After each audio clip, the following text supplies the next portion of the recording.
¿Qué tal? ¿Cómo les va? Bienvenidos a la información. Comenzamos una nueva entrega de BTV Noticias en su edición central de jueves. ¿Cómo le va, Estefanía Laín? ¿Qué tal? Muy buenas tardes, buen jueves para todos. Linda jornada, por lo menos en el arranque. Sí. Después trabajar, obviamente, el sol y la temperatura desciende bruscamente. Ya lo vamos a estar hablando con el profe Serra. Muchísimos temas para desarrollar en esta jornada, entre otras cosas, consecuencias. Los primeras idas y vueltas sobre el presupuesto, ¿no? Esa ley madre que es tan importante siempre para definir las prioridades de la gestión en cada uno de los gobiernos. Hoy se reunieron en Torre Ejecutiva, ya le vamos a dar todos los detalles. Exactamente, Martín Ribeiro estuvo trabajando en el tema y va a estar con nosotros en minutos. También va a haber novedades que tienen que ver con el caso de Guillermo Besosi. Pero ahora recibimos a Fiorella Rodríguez con un adelanto de lo que será el segmento deportivo. Fío, ¿cómo estás? ¿Cómo están? Estefi y Nico, el saludo para ustedes y para la gente en casa. Bueno, por supuesto que nos vamos a meter en la previa de la última fecha del torneo intermedio, pero también en la posibilidad de que se defina con clásico, porque hay algunas ideas, sobre todo de Flavio Perchman, el vicepresidente de Nacional, que puso sobre la mesa con referencia a ese posible clásico. También vamos a estar hablando del Mundial de Clubes, ganó el Manchester City, ayer perdió River Plate y algunas novedades del mercado de pases, pero también del básquet, porque entre otras cosas Parodi va a jugar en Nacional que ya rompió ese mercado justamente y se hace de una gran ficha para buscar el bicampeonato. Muy bien. Actualizamos el estado del tiempo con el profe. Profe, una jornada ¿Qué tal, más agradable, Nicolás? Por lo menos hoy. Muy bien, un saludo para todo el país y para todo el mundo. Bueno, voy a poner un poquito, a mi modo de ver y entender, las cosas en claro hacia el fin de semana. Se está hablando mucho de un ciclón extratropical que va a afectar el país hacia el día domingo y lunes. Cuando hablamos de ciclón, ¿es un sistema de baja presión o ciclón también de latitudes medias? Ciclón extratropical. Esto tiene su génesis ya ahora sobre el Océano Atlántico, bien al sur de la provincia de Buenos Aires, y esto puede tener otro rumbo, no teniendo tanta contundencia sobre nuestras costas el día domingo y el día lunes. Así que es prematuro por el momento hablar de vientos extremadamente fuertes, similares a los que tuvimos el fin de semana pasado, y vamos a ir siguiendo la evolución de esta depresión atmosférica, ciclón o ciclón extratropical, en el día de mañana, donde podamos informar sobre la situación real de lo que va a suceder este fin de semana. Muy bien, profe. Ya se dieron algunos evacuados en Bella Unión, ¿eh? Empezó aquello que usted había dicho la semana pasada, que iban a empezar a bajar las aguas de Río Grande del Sur y que eso iba a generar dentro de algunos días complicaciones. Ya en el norte del país está empezando a darse. Esperemos que esta depresión atmosférica no tome otro rumbo no deseado y continúe afectando el estado de Río Grande del Sur, porque ahí sí veríamos bastante comprometidas las poblaciones en las márgenes del río Uruguay, río Cuareim y otras ciudades en las rivieras de este río. Muy bien, profe. Gracias, profe. Gracias. Si les parece, repasamos los titulares más destacados a esta hora.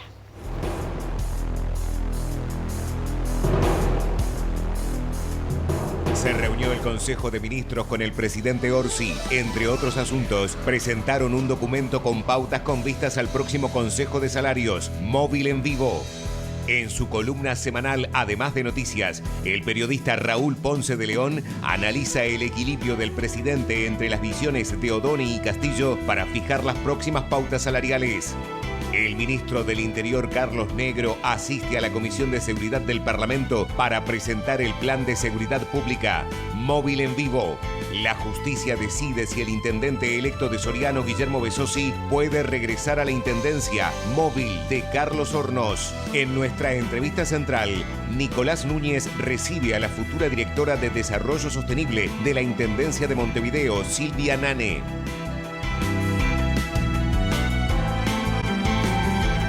Avanzamos con otros temas. El Tribunal de Cuentas realizó 4 observaciones a la compra de la estancia María Dolores por parte del Instituto Nacional de Colonización.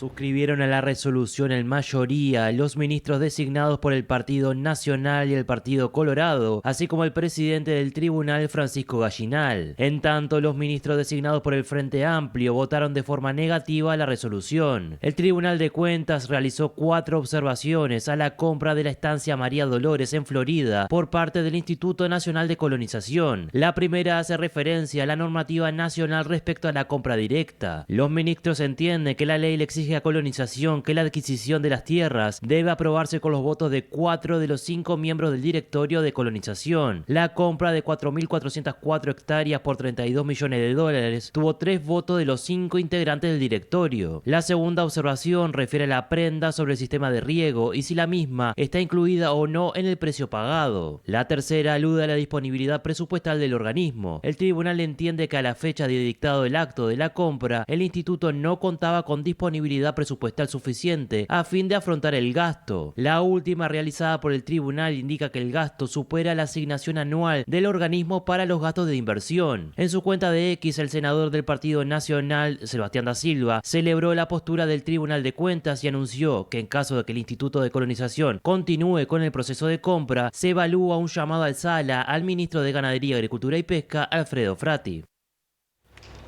La Junta Nacional de Drogas presentó los lineamientos de la Estrategia Nacional 2026-2030. Además, se habilitó una plataforma para poder recibir aportes de toda la ciudadanía al respecto. Queremos tener un sistema nacional de tratamiento, queremos tener un sistema nacional de prevención. Esto más allá del nombre, por ejemplo, en el tema de tratamiento, quiere decir que yo voy a tener un gran paraguas en donde se vincule con las diferencias del caso al ámbito privado y al ámbito público, en donde tengamos criterios vinculados al tema calidad, en donde podamos decir, este tratamiento que está en el ámbito público o en el ámbito privado tiene un sistema de calidad que tiene un sello y este otro no lo tiene. Y eso nos parece como muy importante para la ciudadanía, para saber en qué parámetros nos estamos moviendo. Lo mismo, que no es muy común y que no tenemos una cultura al respecto, con relación al tema de prevención. O sea, poder decir, este programa de prevención tiene validez desde el punto de vista científico y este no. Tenemos que poder coordinar nuestras distintas áreas descoordinadas. El tratamiento no sea armar más centros residenciales, sino llevar el tratamiento al ámbito de lo territorial. Entonces, en base a eso, lograr que un territorio sea más accesible y en ese sentido que no se sumen 3 o 4 policlínicas que ofrecen lo mismo y poder organizarnos para que una policlínica atienda una cosa y otra quizás atienda otra.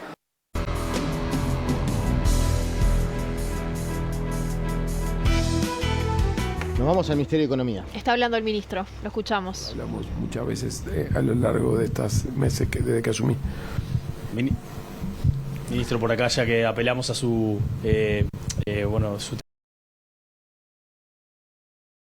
hoy le hice el planteo del PIT-CNT en la otra conferencia, pero ahora voy al planteo de los jubilados de la ONASPU, que le plantearon en la reunión al presidente de la República poder tener el aumento del 3% de las jubilaciones sin la devolución que se hace después cuando en enero se hace la regularización justamente y se devuelve eso. ¿Hay opciones de que el gobierno pueda respetar el 3% del aumento de las jubilaciones y mantenerlo? Es un tema que está en discusión. Yo diría que lo más prudente que te puedo responder es un tema que está en discusión. No hay una resolución tomada al respecto, lo estamos discutiendo intensamente. Muchas gracias, pasen bien. Gracias, Victoria. Gracias. Odone, que justamente llamó a conferencia de prensa en lo que tiene que ver porque Uruguay emitió 2 bonos en franco suizo por un total de 400 millones de dólares. Uno de ellos es a 5 años con vencimiento en el año 2030, es por 200 millones de dólares, y el segundo es a un plazo de 10 años también por 200 millones de dólares. Es importante destacar que es un mercado muy bueno para Uruguay, teniendo en cuenta que Suiza justamente nunca concuerda este tipo de acuerdos con países de Latinoamérica, sino lo hace con países europeos de categoría A, y Uruguay está con categoría B, así que fueron uno de los anuncios del ministro de Economía Gabriel Odone, que justamente es una inversión muy importante de Uruguay, y habrá también emisión de bonos en lo que queda del 2025.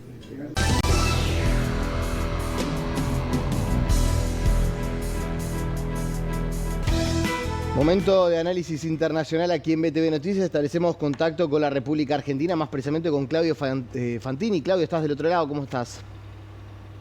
¿Qué tal? Muy buenas noches, Nicolás. Stephanie, un gusto saludarlos. Te agradecemos a vos por estar ahí del otro lado. Obviamente la semana estuvo dominada por la situación en la guerra en Medio Oriente, en particular entre Israel e Irán, la intervención de Donald Trump. Y en estas últimas horas se conoció la palabra o reapareció públicamente el ayatolá Ali Jamenei, quien expresó que Irán venció a Israel y que le asestó una bofetada a Estados Unidos en esta llamada guerra de los 12 días. ¿Es verosímil esta afirmación? ¿Tiene razón el ayatolá?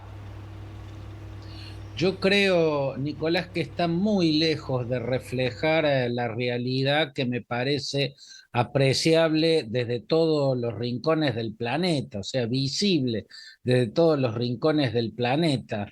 Un país o un régimen que ha perdido toda su cúpula militar, los 12 más altos generales, ¿no? Quien conducía el Estado Mayor Conjunto, el jefe del ejército, el jefe de la Fuerza Aérea y el de la Marina, el comandante de la Guardia de la Revolución Islámica, el jefe de la Fuerza Quds, toda la segunda línea, o prácticamente toda la segunda línea, los 6 científicos nucleares, los 6 físicos nucleares que dirigían el programa nuclear iraní y que además sufrieron la destrucción en muchísimas instalaciones, algunas donde se instalaban o donde se llevaba a cabo el proyecto de misiles balísticos, otras que eran cuarteles o bases militares,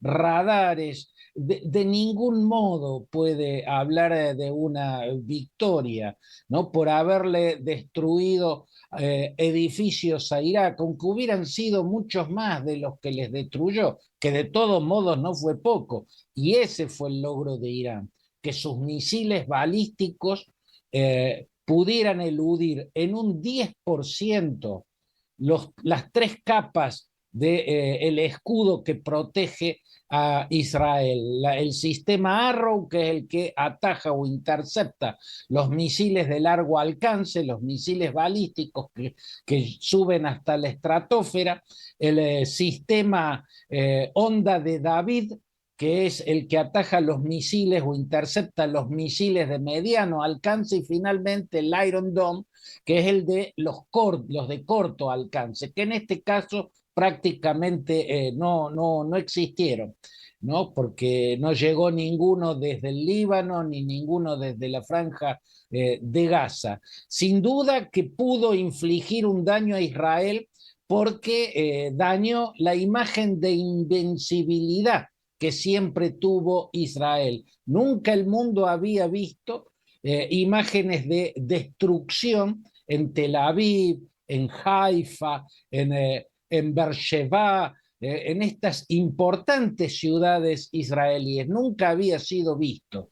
Pero que diga que le ganó al Estado que le decapitó las Fuerzas Armadas, le decapitó el equipo de científicos que lleva adelante el programa nuclear, le destruyó muchos cuarteles e instalaciones de todo tipo, la verdad que hasta suena ridículo. En todo caso, lo que pudo Irán, gracias a Donald Trump, es no ser acorralado en la rendición incondicional, o sea, que se le permitiera aceptar un cese del fuego antes de quedar obligado a una rendición incondicional o antes trajo bombardeos masivos, pero está claro que fue derrotado. ¿Y por qué fue derrotado? ¿No? Por la intervención norteamericana, pero no por lo que le destruyeron los bombarderos furtivos B-2 con desde esos con esas gigantescas bombas que son las bunker busters, como las llaman, las destructoras de búnkers, no por lo que destruyó, que era aparentemente la totalidad de las centrifugadoras que estaban enriqueciendo uranio en instalaciones subterráneas. Eso era capital militar a futuro. Y Irán no estaba tirando bombas atómicas, no las iba a usar en esta guerra, era capital militar a futuro. El problema es que ese bombardeo le dejaba claro al régimen iraní que Estados Unidos estaba dispuesto a entrar en esta guerra, que Trump estaba dispuesto a entrar en esta guerra. Y si Trump entraba en esta guerra, entonces los arsenales de misiles balísticos ya no solo tendrían que concentrarse en el blanco israelí, sino en el enjambre de bases diseminadas por todo el Oriente Medio que tiene Estados Unidos. No tiene bases Israel, el Líbano y Yemen. En todos los demás países del Levante y de la península arábiga hay bases norteamericanas. Desde allí hubieran llegado lluvias de misiles que Irán, si se disponía a responder, agotaba rapidísimamente sus arsenales de misiles balísticos, que es el arma con la que estaba enfrentando a Israel. Por eso, de ningún modo puede decir que ganó. Claudio, te consulto brevemente. Si Israel logró infligir más daños que el que causó Irán, ¿por qué Benjamín Netanyahu fue tan poco enfático con el resultado de esta guerra? Porque yo creo, Stephanie, que estaba a la vista que Netanyahu quería ir por mucho más que por las instalaciones subterráneas en Fordow, en Natanz y por las instalaciones nucleares de Isfahán. Netanyahu tenía como objetivo la destrucción total de la teocracia chiita. Quería la caída del régimen. Había asestado muy duros golpes al régimen en las primeras 48 horas de la guerra y esperaba que Estados Unidos entrara en acción, pero no solo para apurarle una aceptación del cese del fuego por parte de Irán, sino para llegar a la destrucción total del régimen iraní o obligarlo a firmar una rendición incondicional. No logró que el régimen cayera, ni logró una rendición incondicional del régimen, porque Trump le dio la posibilidad del cese del fuego, ¿no? Por lo tanto, quedó bastante lejos. Si bien es mucho lo que logró, si bien sale mucho mejor parado de lo que salió Irán, no se puede decir que haya alcanzado sus objetivos, porque además fue notable que Trump a Netanyahu le impuso el cese del fuego y se lo impuso de muy mal modo porque no lo quería aceptar. Muchas gracias, Claudio. Abrazo grande, Nico, abrazo grande, Estefanía.